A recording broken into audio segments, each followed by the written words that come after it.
It was around midnight when I first saw him. I had been working late, the usual hum of my suburban street, long since faded into silence. The wind outside was picking up, rattling the windows as it twisted through the trees. I was just about to turn off the lights when I noticed someone, standing outside my window. At first I thought it was just the shadows playing tricks on me. The wind was strong, and the branches swayed, casting strange shapes across the yard. But this wasn't just a shadow. It was a figure, still and silent, standing just outside the edge of the streetlight's glow. My heart skipped a beat. His face was hidden, but I could tell he was watching. I stared, waiting for him to move, to do something. But he just stood there, motionless, like a statue in the dark. I tried to shake it off. Maybe it was just some kid messing around or someone waiting for a ride. I told myself it was nothing, just my tired mind playing tricks on me after a long day. But that night, I didn't sleep much. Every time I closed my eyes, I saw that figure, watching. The next night, he was back. This time, I was ready. I kept the lights off, sitting in the dark, watching through the curtains. He stood in the same spot, just beyond the streetlight's reach, barely visible. The only thing I could make out were his eyes, two faint reflections of moonlight staring directly at me. A shiver ran down my spine. I wanted to believe it was my imagination, that maybe I'd let some creepy coincidence get the better of me. But deep down, I knew this was real. For the next week, it was the same routine. Every night he would show up, standing just far enough to remain hidden, but close enough to remind me that he was there. I started feeling paranoid. During the day, I'd glance out the window, half expecting to see him lurking somewhere. At night, I kept my doors locked, windows shut, and curtains drawn, but I could still feel his eyes on me. And then came the notes. The first one was tucked under my doormat, small, a scrap of paper with 3 words scrawled on it. "We see you." I remember standing there on my porch, my hands shaking as I reread those words. Who were we? I hadn't told anyone about the figure. Who else knew? I tried to rationalize it. Kids, a prank, someone with too much time on their hands. But then the second note appeared. This one was worse. You can't hide. The words echoed in my mind for hours. It was as if whoever was out there knew my fear, could sense it growing with each passing night. I couldn't shake the feeling of being watched, of someone lurking just beyond my sight, waiting for the right moment to strike. That's when I decided to set up the cameras. If I couldn't catch him in the act, at least I'd have proof, something to show the police if things got worse. I installed a few around my house, making sure every corner was covered. For the first time in days, I felt a tiny bit of control. Maybe, just maybe, I could figure out who was tormenting me. But the footage didn't help. If anything, it made things worse. Every night, the cameras picked him up. He was always there, but somehow, no matter how close he got, his face was always just out of focus, his movements too quick, too subtle for the cameras to capture clearly. It was as if he knew exactly where to stand, exactly how to move to avoid being seen. The more I watched the footage, the more terrified I became. One night, I saw him standing directly beneath my bedroom window, looking up, as if he could see me through the walls. He was closer than he'd ever been. The sight of him so near, so bold, sent a wave of cold terror through me. I knew then that this wasn't some harmless prank. This was deliberate. He was toying with me, feeding off my fear. I couldn't take it anymore. I had to know who he was, what he wanted. So that night, I decided to confront him. I armed myself with a flashlight and waited by the door, my heart pounding in my chest. When I saw him again, I stepped outside, calling out into the darkness, my voice trembling but firm. "Who are you? What do you want?" At first, nothing. Just silence, the wind howling in the trees, and then from somewhere close by, I heard it. A soft chuckle. It was a sound that made my blood run cold. Slowly the figure stepped into the light, and my heart stopped. It was my neighbor, an elderly man who lived alone across the street, the same man I'd waved to countless times, the one who always seemed so quiet, so harmless. But the look on his face now, the empty smile, the coldness in his eyes, was something I had never seen before. "I was just trying to protect you," he said, his voice calm, almost gentle. "You never know what might be lurking in the shadows." I stood there, frozen, unable to comprehend what he was saying. Protect me? From what? The wind picked up again, swirling around us as he stepped back into the darkness. His words lingered in the air, haunting, chilling. That night, I didn't sleep. I wasn't sure if I ever would again, because now I knew. Sometimes the real danger isn't what's lurking in the shadows. It's the one standing in the light, watching. When Emily and I first laid eyes on the house, we were both struck with a sense of wonder. It was the kind of place we'd dreamed of, an old Victorian masterpiece with towering windows, creaky floorboards, and a garden that seemed to stretch endlessly. We imagined raising a family here, making memories, and bringing life back to a house that had clearly seen better days. I should have trusted my gut when I noticed how cold it felt, even under the summer sun. But excitement blurred my instincts, and we convinced ourselves the house just needed time to warm up to us. The first few weeks were blissful. Emily was practically glowing, lost in renovation plans and Pinterest boards. We didn't mind the occasional odd noise. After all, old houses make sounds, right? Creaking beams, groaning pipes, all part of the charm. That's what I told myself when I heard scratching late one night, long after Emily had fallen asleep.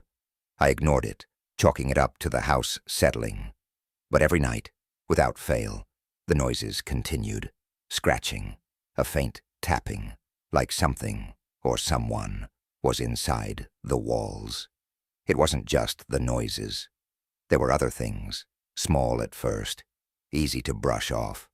I'd feel a sudden chill even when the heating was on, shadows that didn't belong, and sometimes a presence, like someone was watching us, just out of sight, lurking in the corners of the room. I didn't tell Emily. She was too happy, too wrapped up in her excitement. I didn't want to ruin that. But it wasn't long before the house forced my hand. It happened one evening when I was storing some old boxes in the attic. The attic itself was a strange place, colder than any other room in the house. There was a musty smell, thick like the air hadn't moved in years. As I pushed the boxes into a corner, I noticed something odd. A section of the wall where the wallpaper was peeling away, like it had been poorly applied. The edges were loose, curling, as though something was trying to escape from underneath. Curiosity got the better of me. I reached out and began pulling at the edges. As I peeled the wallpaper back, my breath caught in my throat. Behind it was a small, narrow door, hidden in the wall. A door that wasn't on any of the blueprints we'd reviewed. I stood there, staring, my heart pounding. I knew I should have walked away, gone downstairs, and pretended I hadn't found it. But something wouldn't let me. It was as if the house itself was daring me to open it. So I did. The door creaked open, revealing a small room, a hidden room. It smelled like mildew, and the air inside was thick, oppressive. Dust swirled in the faint light from my phone's flashlight, and the floor creaked beneath my feet. In the corner was a makeshift bed, covered in a blanket so old it had turned yellow with age. There were empty food containers scattered around, and personal belongings, clothes, A pair of shoes, a broken watch. Someone had been living here. I felt sick. Who? And when? I couldn't move, just stood there, heart hammering in my chest, my mind racing. Who would have lived in this forgotten room, hidden in our attic? I ran downstairs, my legs shaky beneath me. I didn't want to scare Emily, but I had to tell her. She stared at me, wide-eyed, as I described what I'd found. We contacted the previous homeowner, hoping for some kind of explanation. But she claimed she had no idea. Her voice trembled with the same confusion and fear that was creeping into our bones. Emily and I began to dig into the house's history. Late nights spent researching old records, poring over news clippings, trying to understand what we had stumbled into. And then we found it, an old newspaper article, buried deep in the archives. It was dated over 50 years ago. Local man vanishes without a trace. Police suspect foul play. The article featured a photo of a man. His face stared back at me from the page, his hollow eyes, his gaunt face. The details in the article were vague. The man had been renting a room in our house at the time of his disappearance. He'd left behind all his belongings, vanished without a trace. His body was never found, and the case went cold. The hidden room, it had to be his. I looked at Emily, my throat dry, my mind spinning. The pieces were falling into place, the noises, the cold spots, the feeling of being watched. We weren't alone in this house. We never had been. Something was still here, lurking in the shadows, waiting for us to uncover its secret. The scratching grew worse after that night, louder, closer. It wasn't just in the walls anymore. It was in the floor, the ceiling, the very air we breathed. Emily started seeing things, shadows moving on their own, doors that wouldn't stay shut. And I felt him. In the dark, late at night, I'd wake up and feel his presence, standing at the foot of our bed, watching, waiting. We needed to leave, but the house wouldn't let us. It had claimed us. We were trapped, just like the man before us, doomed to live with the secret we had uncovered. Now, every night, I lie awake listening, waiting for the scratching to start. I can feel him getting closer, inching toward us with every passing day. The house is alive with his presence, and I fear it's only a matter of time before we disappear, too, just like him. Some secrets, I've learned, are better left buried. I never expected anything unusual to happen in our quiet suburban neighborhood. It was the kind of place where people waved from their front porches, where kids rode bikes in the street, and where nothing more sinister than a lost cat ever caused a stir. At least, that's what I thought, until Mrs. Henderson vanished. I'd known Mrs. Henderson for as long as I could remember. She lived at the end of our street, in the old white house with the rose bushes she tended like they were her children. Every week, I'd deliver groceries to her door, a small favor for an old woman who never had family visiting, never had any real company. It became routine, a knock, a friendly smile, and the exchange of a few kind words. She was always there, always, until one day she wasn't.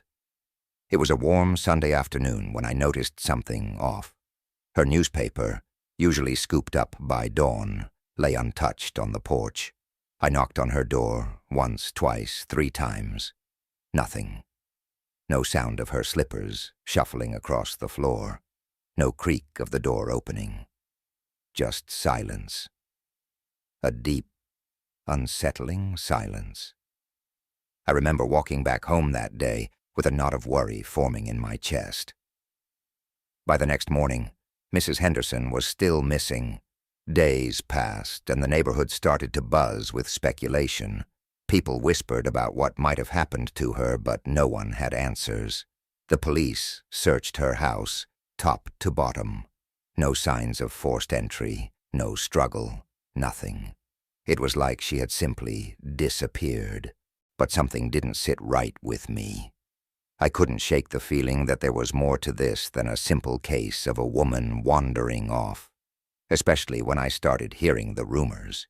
A few neighbors claimed to have seen a dark car parked outside Mrs. Henderson's house in the days before she went missing, a car none of us recognized. Others mentioned a man, someone who had supposedly been visiting her, though no one could describe him clearly. The only detail that stuck with anyone was his eyes. Cold, piercing blue eyes that seemed to see right through you. Weeks went by, then months, and the buzz around Mrs. Henderson's disappearance started to fade. Her once beautiful garden turned into a wild mess of weeds, as if the house itself was mourning her absence. Life moved on, but the mystery gnawed at me. I couldn't let it go. Then one day, while cleaning out some old boxes in the attic, I found something that made my blood run cold. It was an old photo album of my mom's, filled with pictures from neighborhood events over the years. As I flipped through the pages, a familiar face caught my eye. Mrs. Henderson, smiling at a block party years ago. But she wasn't alone. Standing beside her was a man I had never seen before. Tall, imposing, with a stern expression and those same piercing blue eyes. I felt a chill run down my spine. The rumors, the whispers, they all came flooding back. This was the man people had seen with her, the man with the cold stare. But what really terrified me was that I recognized him from somewhere else. That same man, or at least someone who looked exactly like him, had been reported missing years ago, before we moved into the neighborhood. His disappearance had been a local mystery, much like Mrs. Henderson's. His house, just a few streets over, had sat vacant for years. After his family moved away, it was sold to a new couple, Mark and Emily. They didn't know much about the man who'd lived there before, just that he'd vanished without a trace, leaving behind a home full of his belongings. But here's the thing. When Mark and Emily moved in, they found something no one had expected. A hidden room, tucked away in the basement, completely sealed off. Inside were old pieces of furniture, dusty photographs, and personal items that looked like they hadn't been touched in decades. It was as if the man had locked a part of himself away, like a life frozen in time. And now, staring at that photograph, I couldn't shake the feeling that these two disappearances, Mrs. Henderson and the man, were connected. That somehow this man's shadow had fallen over our quiet street, and Mrs. Henderson had been caught in it. I couldn't stop thinking about it. The pieces didn't fit, but I knew they had to. I started digging, asking more questions, trying to piece together the fragments of these lives. Late one night, I went back to Mrs. Henderson's house, standing on the overgrown lawn, staring up at the dark windows. It felt like the house was watching me, like it was hiding something. And then I saw it. A flicker of movement behind the curtains. My heart pounded in my chest as I stepped closer. I wanted to turn back, but something kept pulling me forward. The front door creaked open as if it had been waiting for me. I stepped inside, the air thick with the scent of dust and something else, something rotten. I knew in that moment that whatever had taken Mrs. Henderson, whatever had drawn that man into her life, was still here, watching, waiting. I wasn't alone in that house, and now I realize I might never be alone again.